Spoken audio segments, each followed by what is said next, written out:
అనంతపురం తాడిపత్రిలో ఉద్రిక్తత. తాడిపత్రిలో తన ఇంటికి వచ్చిన మాజీ ఎమ్మెల్యే కేతిరెడ్డి పెద్దారెడ్డి వచ్చారన్న సమాచారంతో అక్కడికి చేరుకున్న టీడీపీ కార్యకర్తలు పెద్దారెడ్డి ఇంటి ముట్టడికి ప్రయత్నించిన టీడీపీ కార్యకర్తలు కొన్ని ఫైల్స్ తీసుకుని వెళ్లిపోయిన పెద్దారెడ్డి అనుచరుడు మురళి నివాసంపై టీడీపీ కార్యకర్తల దాడి.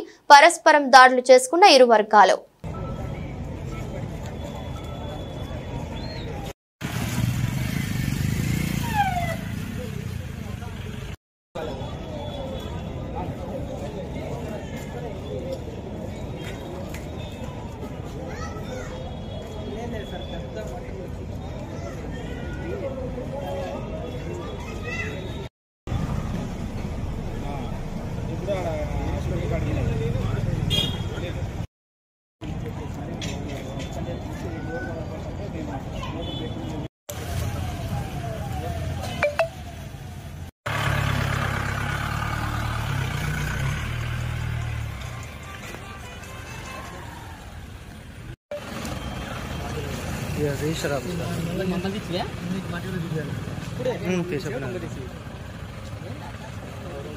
तीला